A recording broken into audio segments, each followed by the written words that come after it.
के अल्फा ग्रहण प्रकीर्णन संबंधी प्रयोग के बाद हम लोग कल रदरफोर्ड का परमाणु मॉडल पढ़े थे। रदरफोर्ड के परमाणु मॉडल में क्या है, जो अल्फा किरण के प्रकीर्णन संबंधी जो प्रयोग है उसी के आधार पर रदरफोर्ड ने अपना परमाणु मॉडल दिया था और उसने परमाणु मॉडल के अनुसार उसने बताया था कि परमाणु के अंदर जो धनावेशित कण होते हैं वो उसके अंदर उसके अंदर विचरण नहीं करते हैं, वे किसी एक सूक्ष्म स्थान में केंद्रित होते हैं और समस्त धनावेशित कण किसी परमाणु के जिस सूक्ष्म स्थान में केंद्रित होता है उसी को हम लोग क्या बोलते हैं, नाभिक कहा जाता है।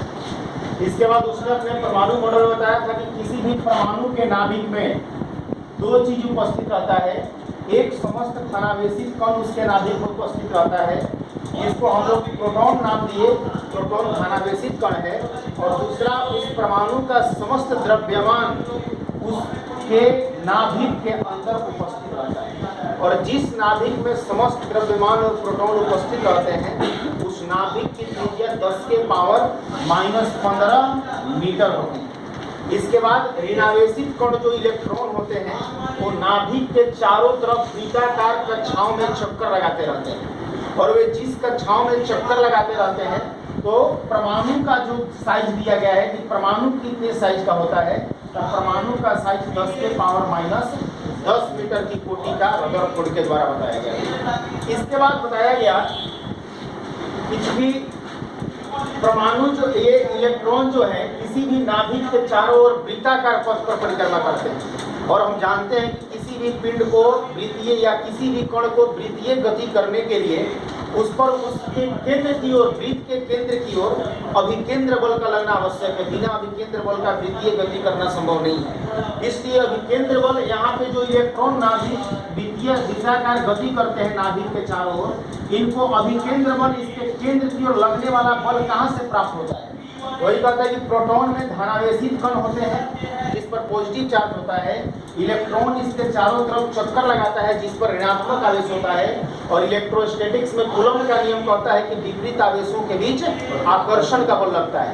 इसलिए प्रोटॉन और इलेक्ट्रॉन के बीच लगने वाले आकर्षण बल ही प्रत्येक इलेक्ट्रॉन को आकर्षण विद्युत आकर्षण बल के द्वारा अपनी केंद्र की ओर खींचता है, और यही विद्युत आकर्षण बल इलेक्ट्रॉन को वृत्तीय गति करने के लिए आवश्यक अभिकेंद्र बल प्रदान करता है। ये रदरफोर्ड का परमाणु मॉडल था। इसके बाद बोर ने अपना परमाणु मॉडल दिया, और बोर ने अपने परमाणु मॉडल में बताया कि रदरफोर्ड ने कहा कि किसी भी परमाणु के नाभिक में धनावेशित कण उपस्थित होता है, समस्त धनावेशित कण उस परमाणु का, तो उसका मान कैसे निकालेंगे? बोर ने अपने परमाणु मॉडल में सबसे पहला पॉइंट बताया, उस धनावेशित कण का मान निकालने के लिए Q बराबर Z × E, जो Z परमाणु संख्या है और E इलेक्ट्रॉनिक चार्ज है, जो एक इलेक्ट्रॉन पर चार्ज होता है -1.6 × 10⁻⁹ पूरा। लेकिन निगेटिव नहीं रखेंगे, यहाँ इलेक्ट्रॉन का परिमाण रखना है, और जिस तत्व का कुछ है उसका परमाणु संख्या रख दीजिए, और उस पर इलेक्ट्रॉन होता है 1.6 × 10⁻⁻⁹ उतना धनात्मक आवेश उसके केंद्र में क्या होगा, स्थित होगा। इसके बाद था कि इलेक्ट्रॉन जो है वो नाभिक के चारों ओर वृत्तीय कक्षाओं में जब परिक्रमा करते हैं तो वो विकिरण उत्पन्न नहीं करते, इसलिए किसी भी परमाणु का नाभिक जो होता है क्या होता है, अस्थायी होता है। इसके बाद किसी भी अस्थायी कक्षा के लिए इलेक्ट्रॉन और ये प्रोटॉन, ये दोनों के बीच अभी बताया है कि विद्युत आकर्षण बल लगता है, और यही विद्युत आकर्षण बल इलेक्ट्रॉन को वृत्तीय गति करने के लिए आवश्यक अभिकेंद्र बल प्रदान करता है।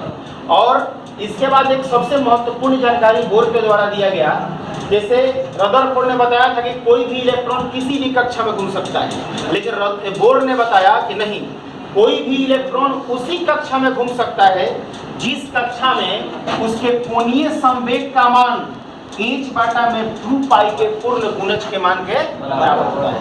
यानी कि कोई भी इलेक्ट्रॉन उसी कक्षा में घूमेगा जिस कक्षा में उसका कोणीय संवेग का मान h/2π के पूर्ण गुणज के मान के क्या होगा, बराबर होगा। अब आप लोग कोणीय संवेग बराबर क्या होता है, तो संवेग गुना लंबाई होता है। जब संवेग गुना लंबाई होता है P × L, तो संवेग हो गया द्रव्यमान गुना वेग, इलेक्ट्रॉन घूमता है तो इलेक्ट्रॉन का कोणीय संवेग, इलेक्ट्रॉन का द्रव्यमान हो गया m, इलेक्ट्रॉन का वेग हो गया v, तो संवेग बराबर द्रव्यमान गुना वेग, और लंबाई उसकी कक्षा की क्या होगी, इसलिए कोणीय संवेग का फॉर्मूला हो गया mv into r, और ये h बटा में 2 पाई के पूर्ण गुणज के मान के बराबर होता है। इसको याद रखना होगा कि किसी भी कोई भी इलेक्ट्रॉन उसी कक्षा में घूमेगा जिस कक्षा में उसका कोणीय संवेग का मान h बटा में 2 पाई के पूर्ण गुणज के मान के बराबर होगा। इसके बाद आपका ये है बोर ने, रदरफोर्ड ने दो चीज, हाइड्रोजन परमाणु की व्याख्या करने में और स्पेक्ट्रम की व्याख्या करने में, दोनों में वे फेल हो गए थे।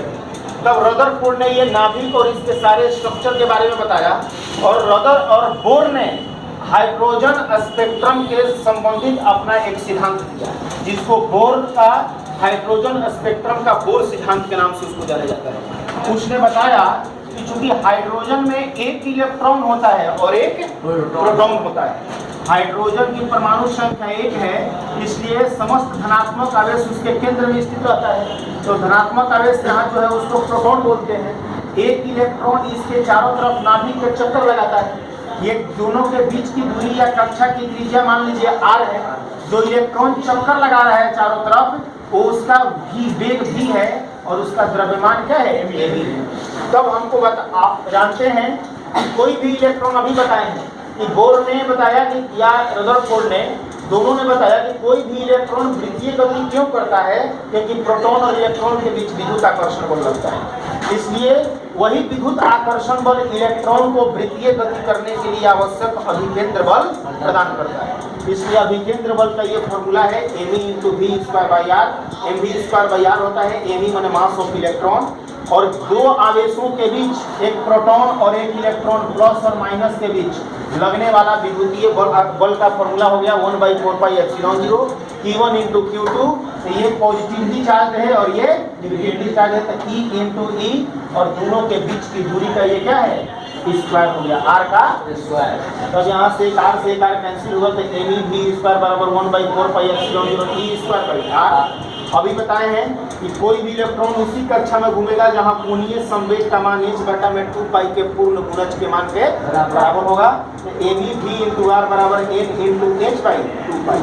अब हम क्या किए कि हाइड्रोजन परमाणु में एक इलेक्ट्रॉन है, इसलिए एक ही ऑर्बिट इसमें होता है। उस ऑर्बिट की त्रिज्या कितनी होगी, तो सबसे कम अगर किसी कक्षा की त्रिज्या है तो वो कौन है, हाइड्रोजन, क्योंकि एक ही कक्षा है। तो उसकी कक्षा की त्रिज्या हमको निकालनी है। इसके लिए समीकरण 2 को, ये हाइड्रोजन परमाणु के कक्षा की त्रिज्या हम निकाल रहे हैं, टॉपिक का नाम दिए हैं, और इसके लिए हम समीकरण 2 को दोनों तरफ वर्ग किए हैं। ये समीकरण 2 है, दोनों तरफ वर्ग किए तो उत्तर प्राप्त हुआ me²v²r² बराबर n² बटा में 2 दूनी का 4, और ये पाई का स्क्वायर। और समीकरण 3 में समीकरण 1 से हम भाग लगा दिए, LHS का भाग एक तरफ और RHS का भाग एक तरफ, और इसके बाद कैलकुलेशन करके ये r बराबर आपका इतना आया हुआ है, r माने रेडियस, रेडियस मतलब क्या हो गया, इसका वृत्ताकार कक्षा की त्रिज्या। अब हम यहाँ पे देख रहे हैं कि h को प्लैंक का नियतांक बोलते हैं। इसका मान होता है 6.63 × 10⁻³ जूल सेकेंड। एप्सिलॉन 0 निर्वात की विद्युतशीलता है, इसका मान आपको मालूम है 8.854 × 10⁻12। एमी मास ऑफ इलेक्ट्रॉन है, एक इलेक्ट्रॉन का मास होता है 9.1 × 10⁻31 kg। पाई का मान 3.14 है 22/7, और ई इलेक्ट्रॉनिक चार्ज है जिसका वैल्यू होता है 1.6 × 10⁻19 कूलम। यहाँ इन जो है यही क्वांटम संख्या है, कक्षा की संख्या है। अलग अलग तब तो हाइड्रोजन, हीलियम, लिथियम बढ़ते जाएगा तो कक्षा की संख्या भी बढ़ेगा, परमाणु संख्या बढ़ेगा, तो इसलिए इन परिवर्तनशील है। इसलिए जब अचर हटता है तो समानुपाती का चिन्ह आता है। ये सारे कांस्टेंट को हटा दिए, n ही एक चर है और सारा क्या है, अचर है।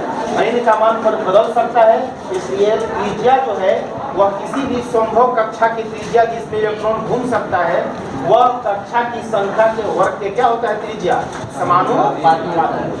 यही हम लोग पढ़े हैं, जिसका नाम है हाइड्रोजन स्पेक्ट्रम का बोर सिद्धांत। अब हमको ये जानना है कि जो इलेक्ट्रॉन ये वृत्ताकार कक्षा में गति करता है, इस इलेक्ट्रॉन की त्रिज्या तो हम निकाल लिए, हमारे नाभिक से कितना दूरी पर है। ये इलेक्ट्रॉन क्या करता है, गति करता है ना, तो ये ऊर्जा उत्पन्न होता है। तो ये इसकी ऊर्जा कैसे निकालेंगे, इसलिए इस इलेक्ट्रॉन की ऊर्जा का फॉर्मूला हमको क्या करना है, प्रूव करना है। ठीक है।